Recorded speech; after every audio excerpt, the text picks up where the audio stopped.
lead up to the next federal election, there are many grassroots organizations who are organizing the public and informing the public about the pertinent issues in the next election, and one that is especially important is the Anti-Terrorism Act, Bill C-51. The following is a clip I want you to watch from openmedia.ca about this bill, and afterwards we will discuss it with one of their spokespersons. So have a look. Hey there, Canada. It's your friends at Open Media here. We have good news and bad news. The bad news is that we have a serious privacy problem in our country. Our government is undermining our right to privacy like never before, letting spy agencies creep all over our private internet use. We're talking about a range of authorities monitoring your activities at any time without a warrant. They're passing reckless new laws that will make matters even worse.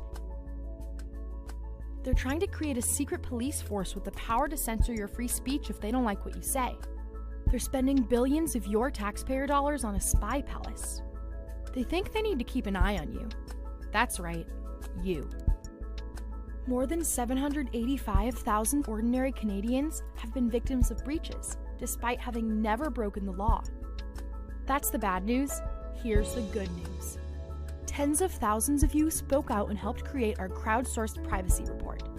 You came up with 3 key recommendations to fix the problem and restore our Canadian right to privacy. Here's what you had to say. Get a warrant. The government should get a warrant to spy on people. They need a warrant to tap your phone or to read your mail. They should need one to look at your online activities too. End mass surveillance, including bulk collection of metadata, the hidden bits of information that can reveal almost everything about your private life. Embrace accountability. Other countries have independent committees overseeing spy agencies. Canada should too. It's pretty simple, and it's what matters most to you. That's why we want you to go to privacyplan.ca and add your voice to the growing chorus that is endorsing our privacy plan. We know that when we speak out together, we can make a difference. We forced the government to back down on reckless spying before. We can do it again. Together, we can make Canada a leader in privacy protection for the digital age. Go to privacyplan.ca right now and add your voice. Then share this video to spread the word. That was a recent video from openmedia.ca. My name is Mr. Ed, and I'm here to discuss the Bill C-51, which that video portrays. I'm here with Laura Tribe from the Toronto office of Open Media to discuss this bill, which has been passed by the Senate and the Parliament and is going to be or has been declared into law.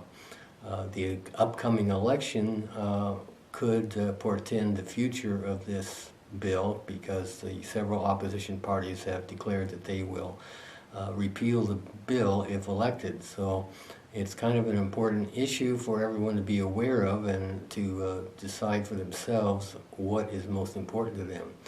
And Laura certainly has the information at her fingertips, and I invite you to also go to their website and do a Google search for other information about this particular bill. This bill is available on the website, and if you're a lawyer, you probably will enjoy reading it. If you're not, you'll have to skip through some of the gobbledygook and find some information that makes sense to you. So, so without further ado, here's Laura. So Bill C-51, or the Anti-Terrorism Act 2015, is a highly controversial piece of legislation that was introduced by the Conservatives of January of this year. The bill has been falsely presented by the government as a necessity to keep Canadians safe. But the bill was met with extreme criticism and challenges from Canadians as it was rushed through the House and forced through the Senate until it was passed in June. Although the bill is presented as being in the interest of national security, it doesn't in fact keep Canadians safe, but actually puts us in more danger, as some have argued. It's an incredibly large bill. It changes a number of existing laws. It adds a number of other laws, and it threatens our rights and freedoms as protected under the Charter. It's extremely overreaching. It attempts to expand our government agencies' national security powers, but in doing so, it actually tramples on the rights of Canadians without bringing any value to our own safety and security.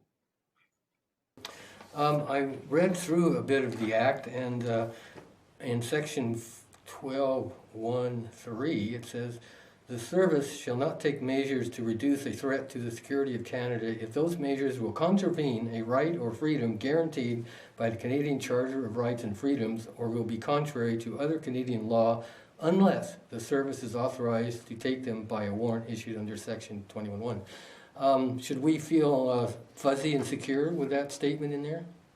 I wish that was the case. Our most basic charter rights are being threatened by Bill C-51. Free expression, the right to assembly and association, our right to privacy. C-51 contains measures that enable the government to remove online content or even delete websites from the internet, directly undermining our freedom of expression and freedom of thought.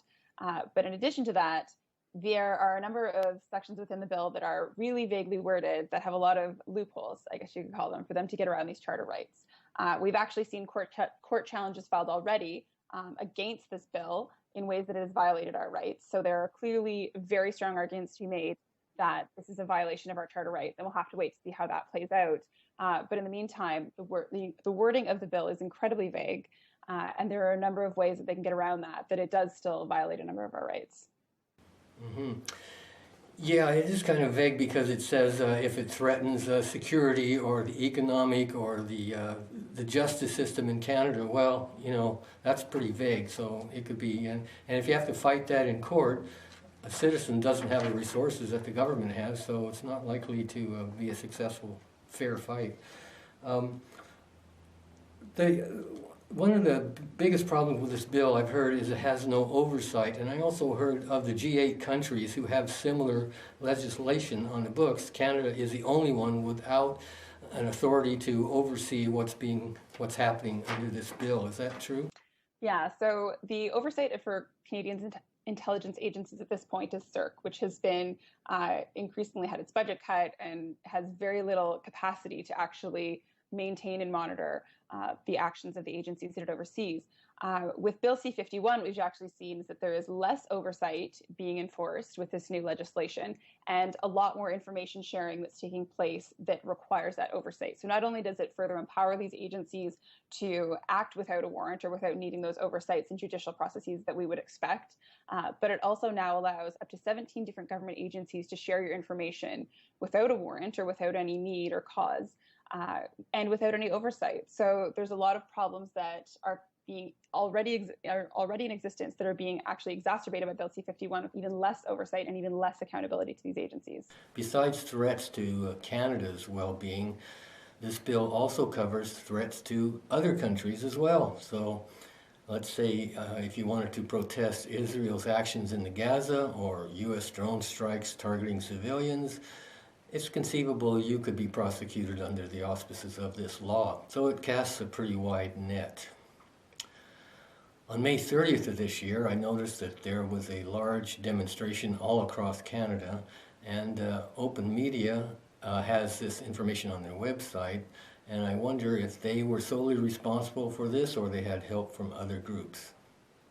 Open Media has been working against Bill C-51 since pretty much the day it was introduced. We've been active throughout the campaign, running a campaign throughout the bill's lifespan, and will continue to even since it's been passed. But we've been working with grassroots organizations across the country, other civil society groups, with lawyers, with unions, and a number of different advocates to spread the news, basically, that this is a terrible bill and the way that it will actually impact Canadians. So we played a large role in helping to organize, but there's a number of other groups and organizations that took part in that as well. Mm-hmm. Mm-hmm. Mm-hmm. How do you think this might impact the upcoming election, this issue of C-51? Is it broad enough? Are people aware of it? Will it change their vote just on the basis of that bill? Yeah, I think this bill has already shown to be a really big issue in the upcoming election. I mean, we even saw in the very first debate, Justin Trudeau admitted that his stance was naive, perhaps, the way that he approached C-51 from the start. I think it's really clear that C-51 and Canadians' privacy are going to be really key issues throughout this election. I think that the best way for Canadians to have our rights and our privacy respected and restored is going to be to repeal this bill entirely. And that's the campaign that Open Media is working on throughout this election, is to actually push Canadians to speak up against this bill and to hold politicians accountable to our rights and our privacy, and encourage Canadians to vote as such, but also to encourage politicians to listen to what Canadians are looking for. I think we have a real chance in this election to have our voices heard as Canadians and to hold our politicians accountable. And that's what we're hoping will take place throughout this campaign period. So I think that there's a lot of problems with these huge overreaching bills. We had lawyers that were studying this bill for weeks on end, reading it 12, 14 hours a day, that still at the end of 2 months were not entirely certain of what would be legal or what wouldn't throughout this bill. And I think this is not the only case that we've seen of that. So hopefully it's been one case of really getting Canadians engaged on the issues that impact them, and that people will show up to vote on Election Day. Thank you, Laura. Now we have a lot more information about Bill C-51 to make an informed decision, hopefully, in the next election. And I thank you very much for this opportunity. Thanks for having me.